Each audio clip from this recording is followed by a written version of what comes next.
1866, Alabama. They chained the boy to the post just before sundown, where everyone could see him and learn what silence was worth. He could not have been more than 12. Thin as a fence rail, eyes steady though his hands trembled. When the iron first closed, no one said how long he would stay. That was the point. The others were sent off with lowered heads, carrying the image of him into the night like a warning they dared not set down. The yard grew quiet. Frogs called from the low ground. A damp wind crept in from the trees and laid its cold fingers on the chain. The boy did not cry out. He watched. He listened. He counted the hours by sound and shadow, learning the temper of the dark and the weakness of old iron. By morning, men came expecting a lesson to still be standing. Instead, they found only a post, broken links in the dirt, and the unsettling truth that fear, once tested, does not always hold. The chaining of the boy was never meant to correct him alone. It was staged, measured, and placed where the greatest number of eyes would be forced to witness it. In that yard, just before sundown in 1866, Alabama, punishment was not carried out in anger, but in calculation. The men who ordered it understood something cruel, yet precise. Fear spreads best when it is shared. No charge was spoken clearly. Someone muttered, "Disobedience." Another said, "Wandering," but no one pressed for detail. Precision was unnecessary. The lesson was not about the boy's act. It was about everyone else's obedience. The lack of explanation made the warning broader, more dangerous. If punishment could fall without reason, then safety itself became uncertain. They chose the hour carefully. Evening work had ended, but light still lingered. Shadows stretched long across the yard, giving the scene a clarity that would stay in memory. Women paused at the edge of their cabins. Older men slowed their steps. Children were told not to look, which ensured they did. The boy stood among them at first, barefoot and dusted with red clay, until a hand closed around his arm and guided him forward. He did not resist. That, too, was noticed. The post had been there longer than anyone remembered. Weathered wood sunk deep into the earth, once used for tethering animals. Its purpose had shifted without ceremony. A length of chain was wrapped around the boy's wrists and drawn back to the iron ring fixed in the post. The metal was old, darkened with rust, but still heavy. When it closed, it made a sound not sharp enough to echo, but solid enough to carry. What mattered most was where they left him. Not hidden, not inside. He was placed squarely in the open, between the path to the quarters and the yard, where morning assemblies were called. Anyone passing would have to slow, if only a little. Anyone looking away would feel the effort it took to do so. The men did not linger. Cruelty, when intended as instruction, often avoids excess. One of them said, "Let him think on it," as though thought itself were the sentence. Another added, "The night'll do the rest." They walked off, boots pressing the dust flat, their certainty resting on iron and habit. What they did not say, but everyone understood, was that the boy's stillness was the message. If he cried, it would be noise. If he fought, it would look like defiance. Silence was what they wanted displayed. Silence was what they believed they had secured. Among the onlookers, fear moved unevenly. Some stared too long, memorizing the angle of his shoulders, the way the chain pulled his arms back. Others fixed their eyes on the ground, but their pace slowed all the same. A woman carrying water adjusted her grip so she would not spill it, her hands shaking despite herself. A man old enough to know better whispered a prayer without sound, lips moving just enough to be seen. Children absorbed the scene without the protection of habit. They noticed things adults did not speak of. The way the boy's toes curled in the dirt, the mark the chain left where it touched skin, the fact that no one stepped forward, even when the yard went quiet. Those details would return later, in dreams and in moments of hesitation, long after the iron was gone. The boy himself understood the purpose almost at once.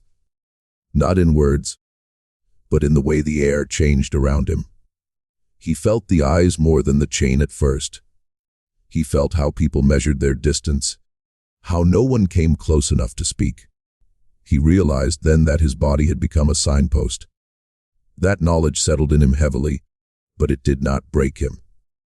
Instead, something else took root, an awareness sharpened by necessity. He noticed where the post was weakest, where the ground dipped slightly to one side. He felt how the chain rested when he stood still versus when he shifted his weight. These observations did not yet promise escape, they promised survival.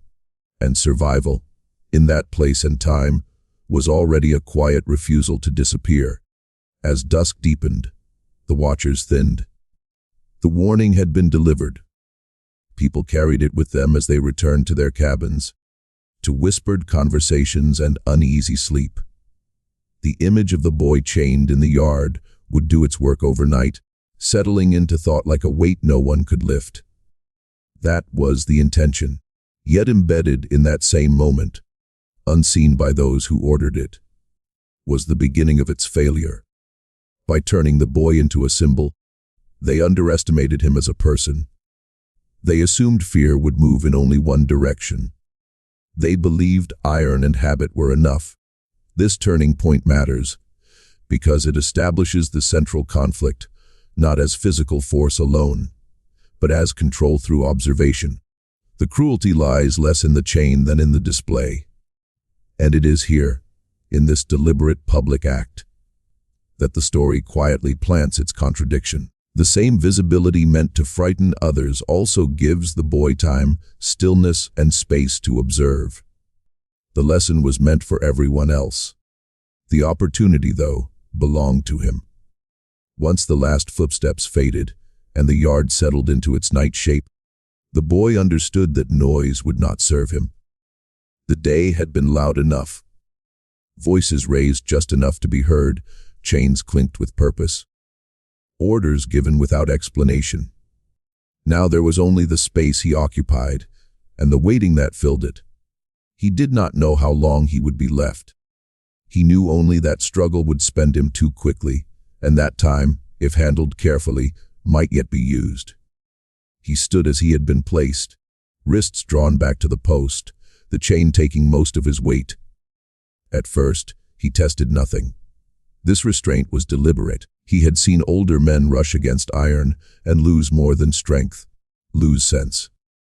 The boy chose instead to learn. He let the chain rest as it wished, and allowed his breathing to find its own pace. Shallow at first, then steadier, as the yard's quiet proved real. His eyes adjusted before his thoughts did. Shapes emerged at the edge of the tool shed, the uneven line of the fence, the pale strip of dirt where many feet had passed. He marked distances without moving his feet. 3 steps to the fence. 5 to the shed.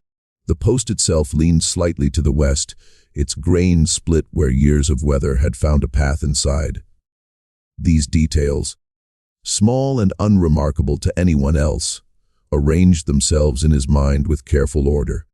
He lowered his chin just enough to study the chain, without calling attention to himself. The links were thick but not uniform.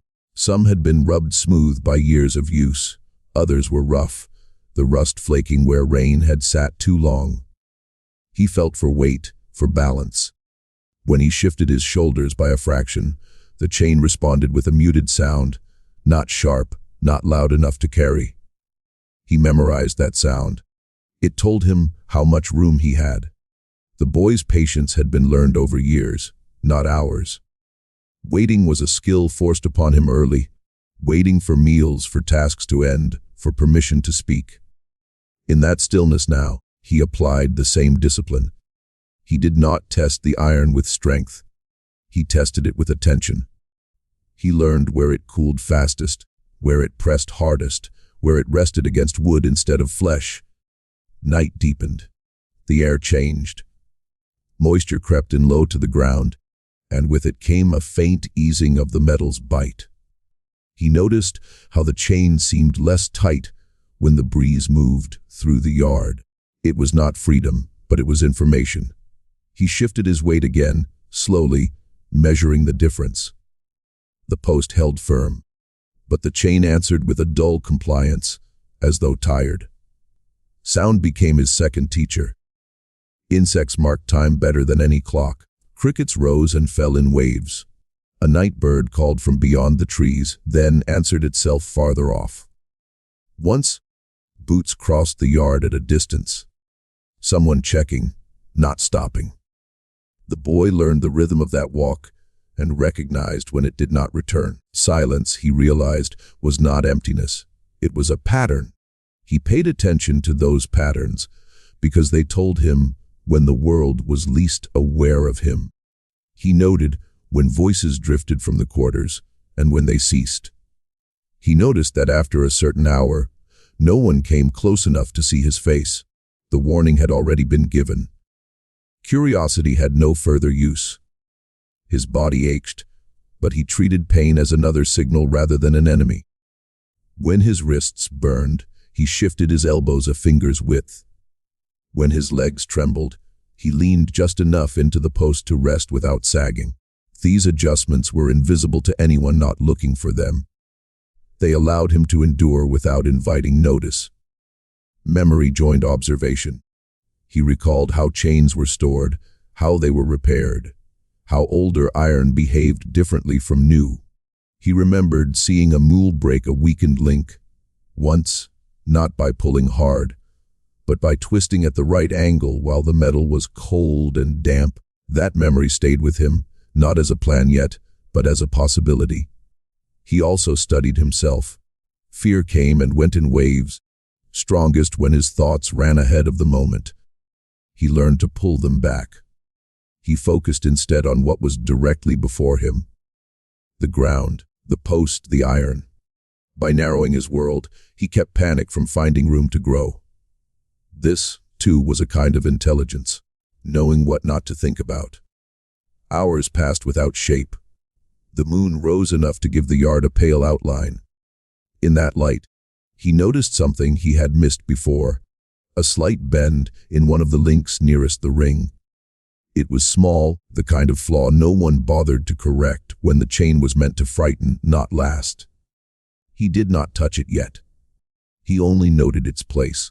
This turning point is where the story turns inward. Nothing visible changes. The boy remains chained. The yard remains quiet. Yet this is where control begins to shift. The people who placed him there believed time would weaken him. Instead, time becomes his instrument. This moment matters because it shows that endurance is not passive. The boy does not simply wait for rescue or mercy. He prepares without appearing to prepare. His stillness is not surrender, it is study. By choosing observation over panic, he preserves his strength and gathers the knowledge that will later matter. The chain still holds him, but in his mind, it has already begun to give. As the night settled fully into the yard, the boy's world narrowed further, not to what he could see, but to what he could hear. Sight had its limits in the dark, but sound traveled freely, carrying meaning in ways the eye could not. He learned quickly that the night spoke a language of its own, and if he listened carefully enough, it would tell him when he was most alone. At first, every noise startled him. A sudden rustle near the fence drew his breath short. A sharp insect call close to his ear made his shoulders tense against the chain. These reactions were natural, but he did not allow them to rule him for long. He forced himself to stay still, to separate harmless sounds from those that mattered. Fear blurred all of them together. Attention sorted them apart. The insects were the easiest to learn. Their chorus rose and fell in steady cycles, as dependable as breathing. When the crickets sang loudest, the yard belonged to them. When they quieted suddenly, something had shifted. A movement, a presence. The boy began to trust those pauses. He noted how long they lasted and what followed them. Often nothing did. Sometimes footsteps. Footsteps had weight. He learned the difference between those that mattered and those that did not. A man crossing the yard carried his steps evenly, heel then toe, boots pressing the earth with intention. A woman's steps were lighter, quicker, often accompanied by the faint sound of cloth brushing against itself. Children ran, even when told not to. Each pattern left a trace in the boy's mind, a quiet map of human movement. One set of steps returned more than once. Slow, measured, stopping just short of where the light reached.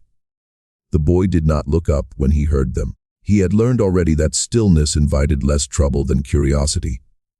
The steps paused, shifted, then moved away. No words followed. That absence spoke loudly enough. Someone had come to confirm the warning was still standing. Someone had left satisfied.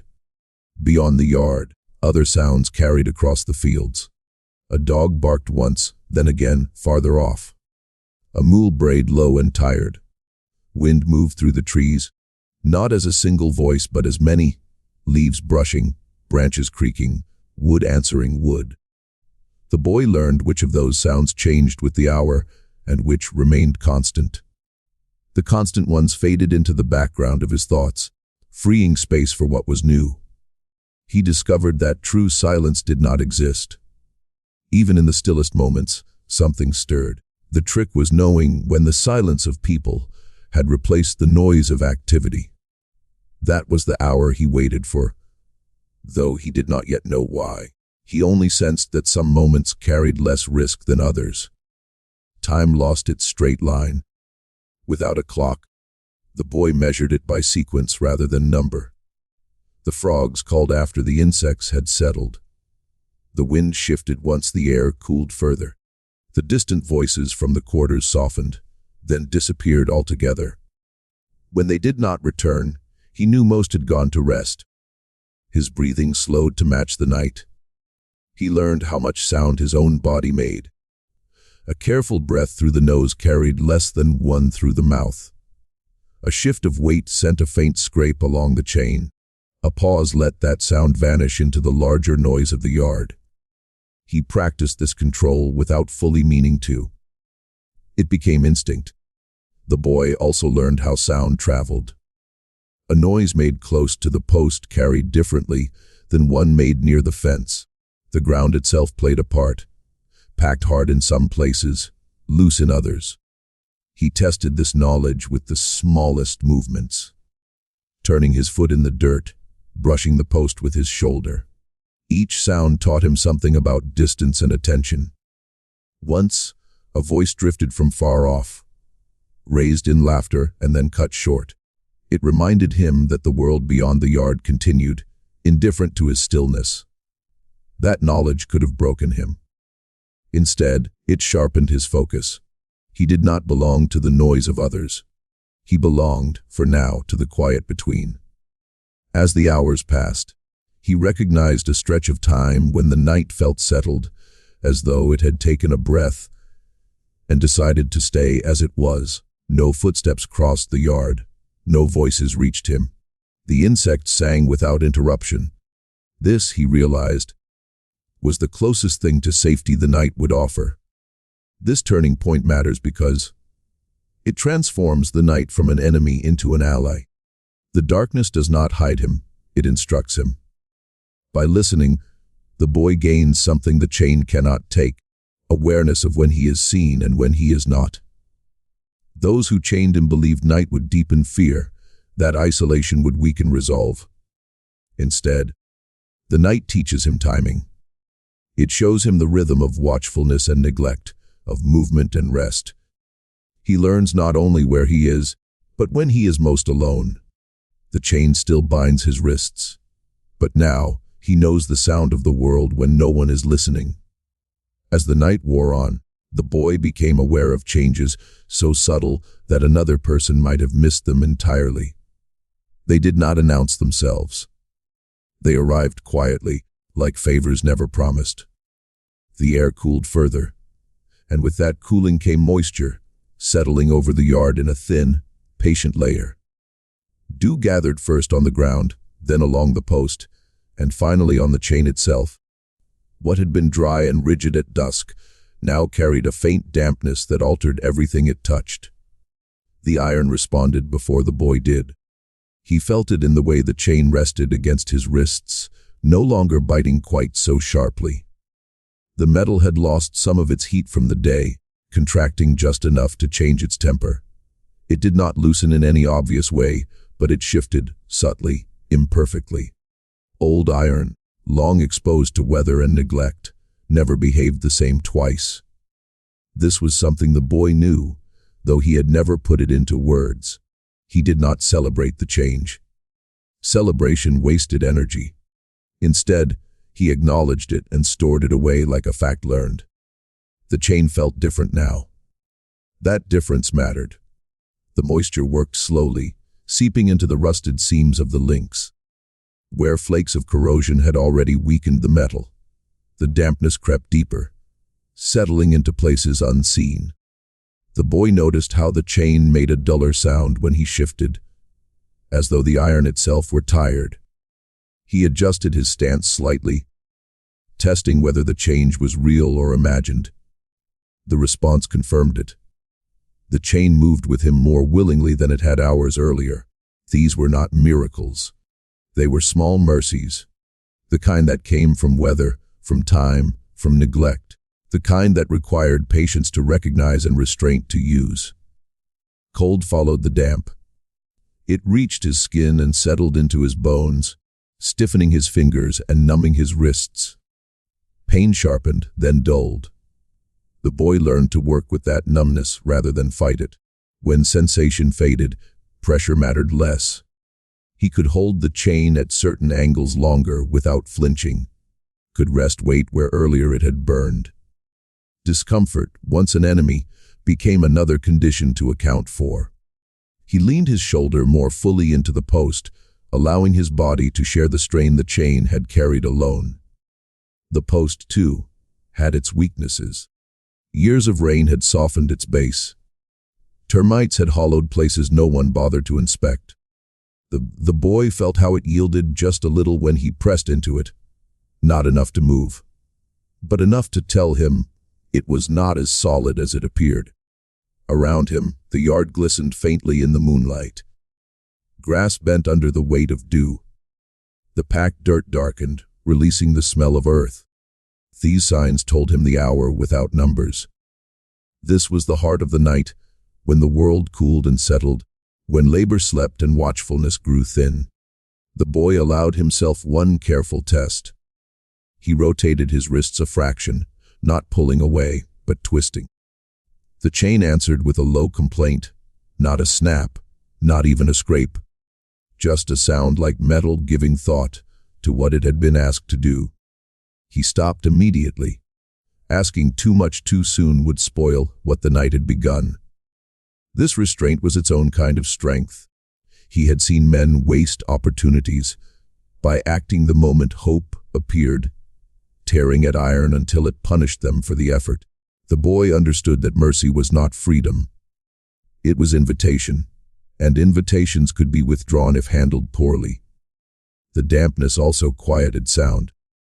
The ground no longer carried noise as easily. A shift that might have traveled earlier now sank into the softened earth. This mattered more than the boy first realized. The night was not only changing the chain. It was changing the rules by which movement was noticed. He paid attention to how his own breath looked in the cooler air, how it fogged faintly before disappearing. He slowed it further, aligning it with the steady rhythm of the night. The less he disturbed the air, the more the night seemed to accept him as part of itself. Hours earlier, the men had spoken of the night as if it were an extension of their authority, something that would finish what they had begun. But the night did not belong to them. It belonged to weather, to neglect, to the quiet work of time. Those forces did not take sides. They simply acted. The boy benefited from that impartiality. This turning point matters because it introduces the idea that endurance is not sustained by will alone. It is sustained by recognizing assistance where it appears, even when that assistance is small and silent. Dew loosens rust. Cold dulls pain. Darkness softened sound.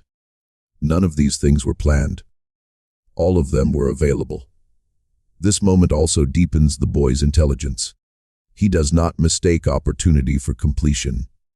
He learns that conditions can improve without resolving the problem, and that such improvements must be protected, not exploited all at once. His patience becomes more refined. He is no longer simply waiting, he is timing. The cruelty that placed him there assumed iron was absolute. It assumed that exposure would harden fear and break resolve. Instead, exposure brings the boy into contact with forces older and steadier than punishment: weather, decay, and time. The chain still holds, but it no longer feels invincible. By now, the boy had been chained for hours. Darkness had thickened, shadows creeping across the yard like slow, moving water. The sounds of night had taught him patterns, and the small mercies of rusted iron and dew had given him subtle relief. Yet the most critical skill he was learning, one that would determine whether he survived the night and what would follow, was patience. Patience over panic. The understanding that every movement, every breath, every twitch of a limb mattered more when restrained by circumstance than when unbound. The men who had chained him assumed time would crush him. They imagined that the iron, the discomfort, the isolation would combine into an unbearable weight, and that sooner or later he would thrash, cry, or beg. That moment, they believed, would teach the others what defiance cost. But the boy had known fear before, had lived with it, breathed it, and endured it. Panic was familiar, but it was a tool he refused to hand over. He recognized that acting impulsively, struggling against the chain, or testing it too harshly would yield only pain. Patience, however, offered possibility. He began by observing the chain with deliberate care. He had already learned its subtle weaknesses, the effect of night moisture on rust, the places where tension was uneven, where the links rubbed against each other more thinly. He did not push them yet. To do so too soon would risk damage, noise, or injury. Instead, he imagined the chain as a puzzle, each piece shaped not to break quickly, but to be understood. By keeping his mind busy with observation, he kept panic at bay. Pain naturally came in waves. His wrists throbbed where the iron bit into flesh. His shoulders burned as they supported his posture against the post. His back ached where the weight pressed unevenly on him. But he did not allow the pain to dominate. He learned to move minimally, to shift weight in fractions, to angle his body so that pressure fell where bones could bear it. Even the most subtle adjustment required patience. Too much or too little, and the chain would respond with noise, alerting anyone nearby. He measured each small movement against the response of the chain and the surrounding yard. A slight lean forward, a tilt of the shoulder, a gentle twist of the wrist. Each produced a faint sound. Each gave information about the environment and the iron. Patience allowed him to interpret these signs accurately. Panic would have driven him to test the chain with brute force, risking discovery or injury. Instead, patience turned the yard into a laboratory. Every moment was data. Every adjustment was a rehearsal. Breath control became central. He learned to slow it, to synchronize it with the quiet patterns of night. Shallow, deliberate breaths prevented the chest from straining against the post and chain. The fog of his own breath in the cool air became a marker of stillness, a rhythm to match the subtle sounds of the yard. Panic, by contrast, would have forced him to take deep, uneven breaths, sending vibrations through the chain and drawing attention. He understood instinctively that patience was not simply waiting. It was measured presence, the discipline of body and mind working together. The boy's mind, meanwhile, worked on another level. He rehearsed strategies without acting on them. He imagined what would happen if he shifted the chain just slightly at the base link, if he twisted the post in alignment with its weaknesses, if he waited for the guard to step too far away. Each scenario was a careful exercise in timing, requiring him to restrain impulses, to treat fear as a tool to sharpen, not as a signal to move recklessly. Panic would have erased all of this foresight. Patience preserved it. Sleep threatened too, as hours stretched. Exhaustion would have broken a lesser child, but the boy learned that fatigue could be managed by rests, small moments of relaxation without letting posture collapse. He leaned gently on the post, letting bones support him when muscles weakened, but never enough to signal surrender. Each pause was deliberate, a calculated pause in the battle of time versus restraint. The night demanded endurance, and endurance required patience above all else. The yard itself became part of this education. Even unseen elements mattered. He noted the subtle changes in wind, the movement of shadows, the distant sound of animals shifting. Every shift in the environment became a signal. When silence stretched, it was a clue that observers were elsewhere, or that the yard itself was dormant. These moments required him to stay poised, ready to act only if necessary. Panic would have ignored these cues, rushing forward or lashing out without understanding the landscape. Patience allowed him to read the world as it truly was. By this point, the boy's awareness of the chain, the post, the yard, and his own body coalesced into a rhythm. Each movement was slow, deliberate, and precise. Every adjustment was small, measured against the response of the iron and the subtle sounds of the night. His endurance became not a test of strength, but a demonstration of control. The chain remained a threat, but it was no longer absolute. He had learned to work within constraints, to transform fear into observation and restraint into opportunity. Patience over panic also reshaped his perception of time. Each hour was no longer a burden but a tool. He measured intervals not by the passing of minutes, but by sequences of sounds, changes in temperature, shifts in moisture, and patterns of human activity. Time became his ally, not his enemy. The yard no longer held him in suspension. It gave him the rhythm of opportunity. This key turning point matters because it shows the evolution of the boy from a passive victim into an active, calculating presence. He does not yet escape. He does not yet triumph. But he learns the most critical skill: control over himself. Patience over panic turns endurance into strategy. The men who chained him believed that fear and isolation would break his spirit. Instead, his patience strengthens it. He survives the night not by force, not by luck, but by measured intelligence and unwavering self-discipline. The chain still binds his wrists, but in the careful stillness of patience, he has already begun to outlast it.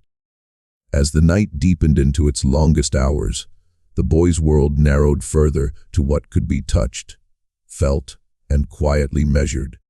He had learned to read the chain, the post, the yard, and the patterns of the dark.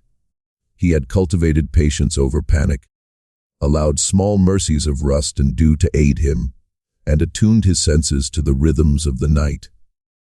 Yet even with all his observation and endurance, the most pivotal moment had not yet arrived. That moment came with the presence of something, or someone, he could not see. It began subtly. There was a pause in the night, a quiet different from any he had noticed before. The usual background, the distant call of frogs, the wind in the trees, the occasional shuffle of restless animals, fell away as if the world had drawn a careful breath. He knew instinctively that someone, or something, was near.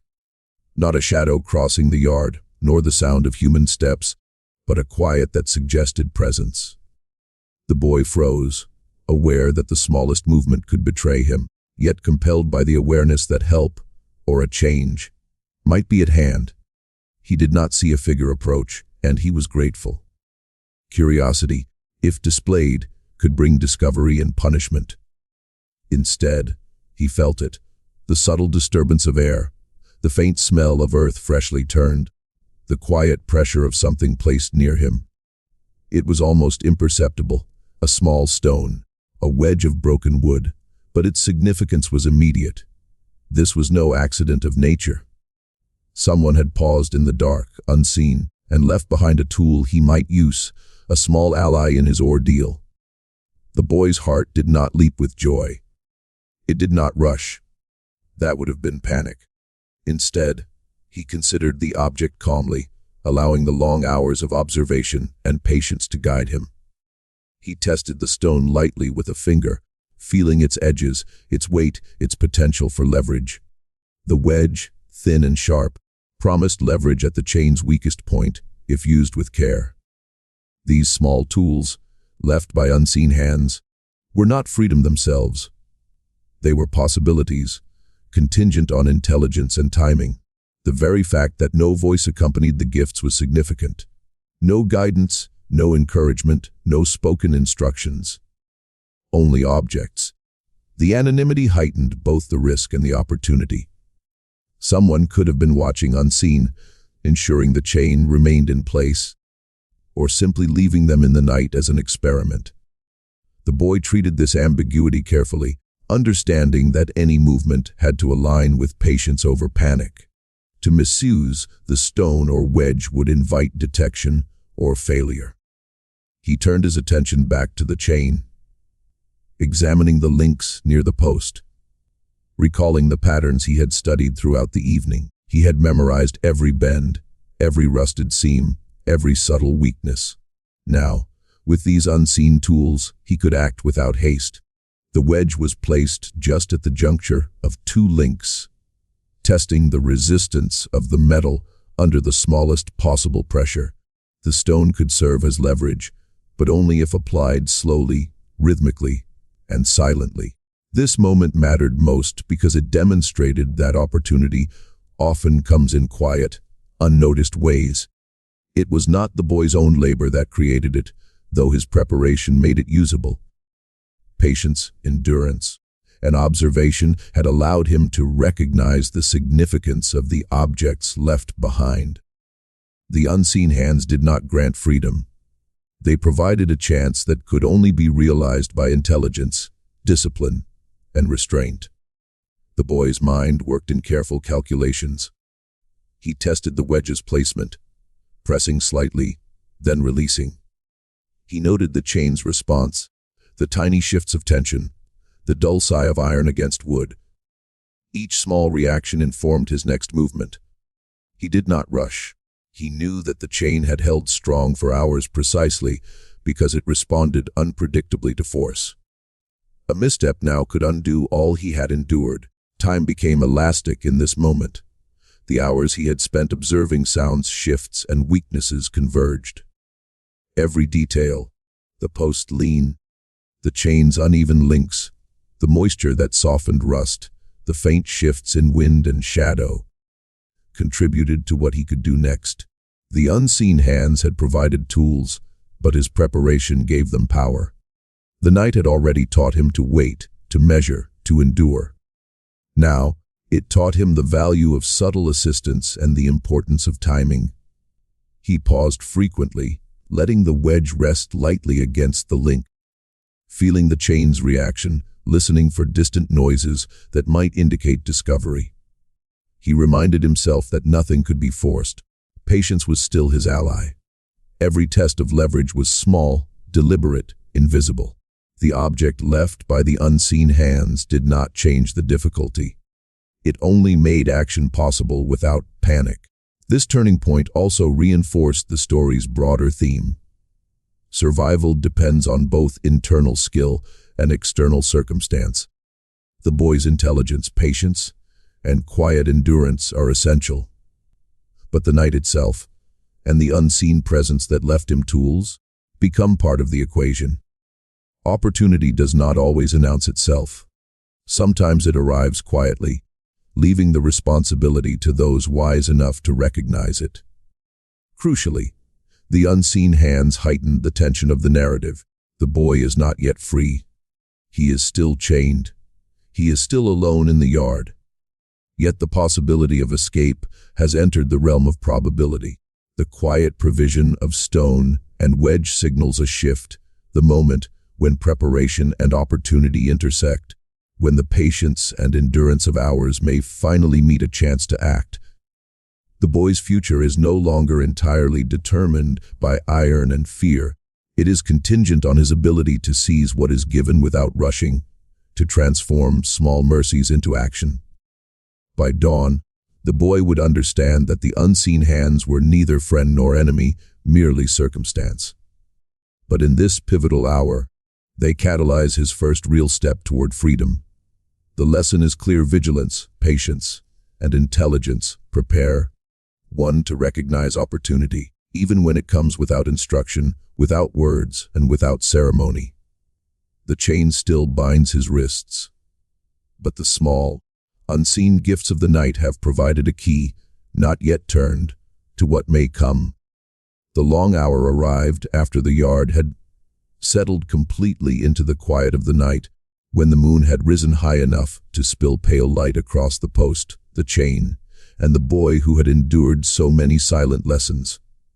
By now, he had learned more than the men who chained him could ever hope to understand. He had measured the chain, observed the yard, counted the steps of humans and animals alike, endured pain without succumbing to panic, and recognized the subtle gifts left by unseen hands. And yet, he still had not acted. The moment of the long hour was not sudden. It was earned. It was the culmination of all previous patience, observation, and restraint. The chain hung heavy around his wrists, but it had shifted subtly in response to moisture, weight, and the long hours of his immobility. Rust had softened some of the links, while others bore the faint marks of age and neglect. He had studied each one carefully, noting where iron had weakened over time. And now, with the wedge of wood left near the post, and the small stone to use as leverage, he began the slowest and most deliberate process he had ever attempted, coaxing the chain to give, link by link. This was not a struggle. There was no thrashing or forceful pulling. That would have risked injury or discovery. Instead, he worked in increments, so small they might have been invisible to anyone glancing in from afar. He inserted the wedge carefully at the weakest point of a link, adjusting pressure by mere millimeters. He tested the response, letting the metal bend under the precise application of force. The chain, once absolute and threatening, began to respond, though almost imperceptibly. Each tiny shift brought the boy a quiet victory, one that required no celebration, only continued patience. Time stretched differently in this long hour. The boy measured it not by minutes but by sensation. He felt the chain breathe with him, the post resist and yield just enough to make progress possible. He noted the slightest change in the cold night air, the faint creak of wood, as the post shifted under pressure, the subtle vibration of metal that had held firm for countless hours. Each sensory cue informed the next action. He learned to apply force only when it was most effective, to wait for the chain itself to respond to his touch, and to use the wedge and stone in concert, to magnify the impact of each movement. The long hour was both method and meditation, a trial of mind, body, and steel. Every instinct in the boy screamed for haste. The chain's binding was a constant reminder of danger. He could have tried to rip it free, but he knew from prior observation and experience that impatience would fail him. The night had taught him the value of stillness. The small mercies of rust and moisture had taught him that time could work with him. The unseen hands had left tools, not for impulsive action, but for careful, deliberate work. To act too quickly would waste the opportunity he had earned. Patience over panic remained his guiding principle, even now when progress seemed painstakingly slow. As the minutes turned into what felt like an eternity, the boy's concentration deepened. Every movement was precise, every adjustment purposeful. He applied pressure to the wedge, just enough to strain the link without breaking it abruptly. He leveraged the stone to increase force incrementally. The metal groaned quietly under the tension, a low, steady sound that was nearly imperceptible to anyone not listening closely. Each creak of iron was a note in the symphony of his escape, a confirmation that the long hour was not wasted. The boy also maintained awareness of the environment. He listened for footsteps, for distant voices, for any interruption in the usual rhythm of night. Even as he worked, he was acutely aware that discovery could undo everything. He had learned from the long night that patience alone was insufficient. Vigilance was equally essential. The long hour demanded both steady hands guided by a keen mind, restrained action guided by full awareness. Mentally, the boy rehearsed every possible consequence. If a link broke suddenly, would it alert someone nearby? Could he complete the task without injury? What if the chain bent only partially? Each scenario played out in his mind before he committed to action, reinforcing the careful, calculated rhythm he had cultivated over hours. This long hour was more than physical endurance. It was mental discipline honed to perfection. The boy's mind and body operated in unison, focused entirely on coaxing the chain to give while avoiding all risk of detection.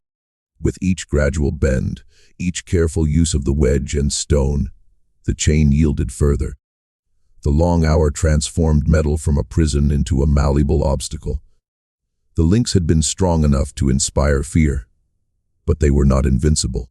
Years of neglect, moisture, and the boy's careful observation combined to produce the first tangible sign of change. A link loosened enough to allow movement, barely perceptible but significant.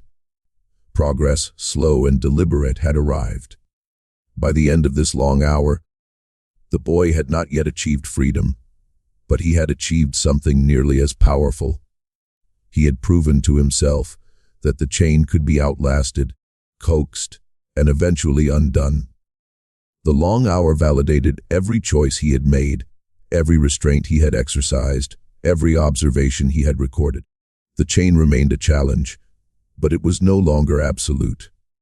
The impossible had become possible, not through strength, not through force, but through patience, intelligence, and careful action. This turning point matters because it represents the culmination of all the boy's previous endurance, observation, and preparation. The long hour is the bridge between passive survival and active agency. Up until this point, the boy had endured, observed, and planned. Now, he acts, not impulsively, not violently, but with the full weight of knowledge, patience, and skill behind him.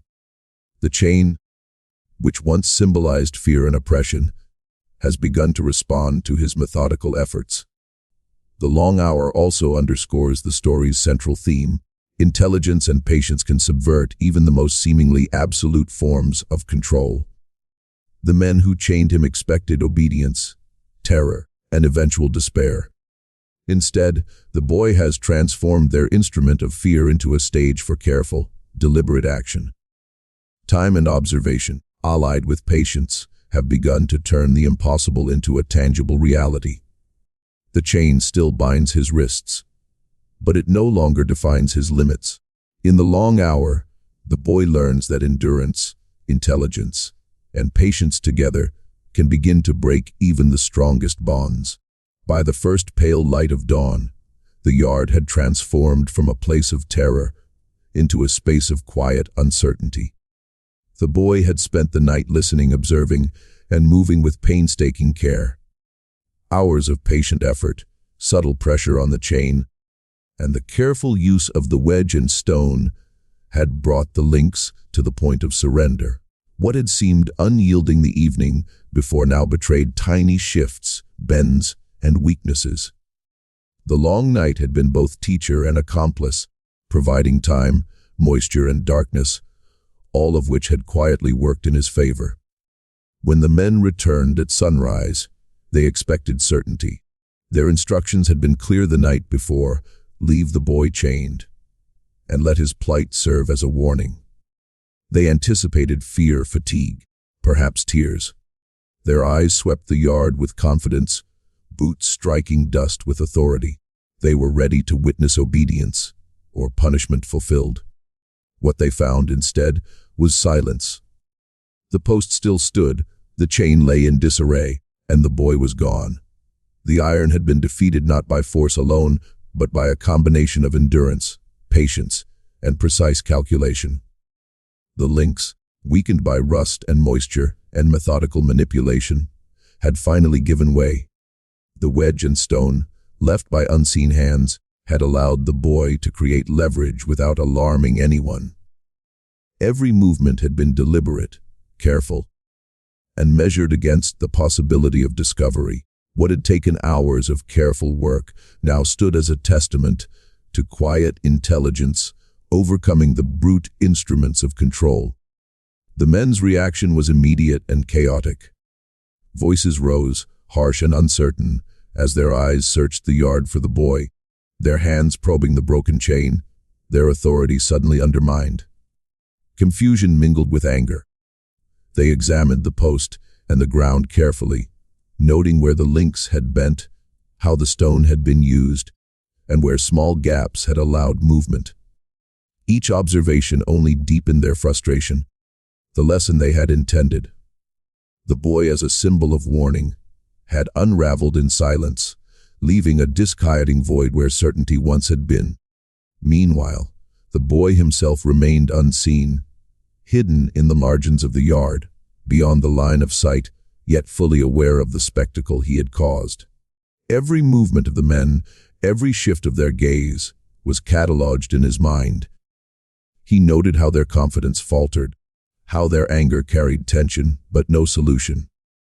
He stayed still, allowing the chaos to unfold without participation, because he understood now more than ever that haste would undo what the long night had achieved. Patience remained the guiding principle. The broken links lay in the dirt, dull iron bent and distorted, testimony to his calculated effort. One might have looked at them and seen only metal, heavy, unyielding, defeated. But to the boy, they were evidence of time, observation, and quiet labor converging into tangible results.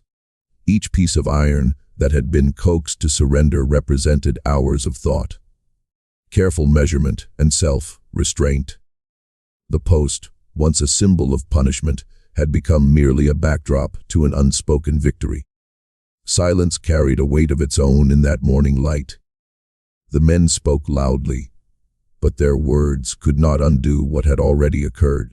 The yard seemed to hold its breath, the soil and dew glinting faintly in the sun, reflecting the subtle work of a child who had moved with intelligence and care. The animals, roused by the sound of human voices, stirred in the background, unconcerned with human affairs, yet marking the passage of time in their habitual calls. Everything bore witness to the quiet reversal that had taken place overnight. This turning point is significant because it marks the transformation from potential to consequence. The boy's endurance, patience, and observation throughout the night reached their apex here. The chain, once feared as absolute, is broken. The post stands alone. The boy is gone. Authority is challenged not through confrontation, but through methodical, patient action that the observers are ill-equipped to understand. Every previous turning point, the initial public warning, silent study, night sounds, small mercies, patience over panic, the unseen hands, and the long hour, culminates in this moment of revelation. The morning light also changes the narrative perspective. Where the night had offered cover and opportunity, the day now illuminates the aftermath. What was hidden and subtle becomes stark and undeniable. The broken chain is evidence, and yet the boy's absence transforms that evidence into a mystery. The men may search, question, or speculate, but the lesson has already been delivered. It is neither moral nor miraculous. It is tangible, real, and profoundly unsettling.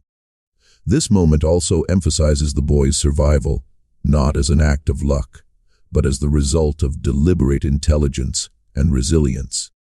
He has learned to endure, to measure, to act only when conditions align. The broken chain and empty post are symbols of that understanding made manifest. He has survived the night, escaped detection, and claimed the quiet power of his own agency, however fragile it may seem to others. In the aftermath, memory becomes the keeper of the night's events. Every movement, every sound, every small mercy, and every cautious adjustment is etched into the boy's mind. The yard, the post, the broken chain. These will remain vivid for years to come. Even when distance separates him from this place, the echo of the long night and the feel of the metal under his hands will return in quiet recollection, a reminder that endurance and patience can exist where fear once seemed absolute. The final image lingers as sunlight stretches across the yard. Broken iron lies scattered in dust and dew. The post stands alone. The boy is gone. Silence fills the space he once occupied. Heavy with the memory of fear turned into strategy, restraint turned into movement, and observation turned into survival.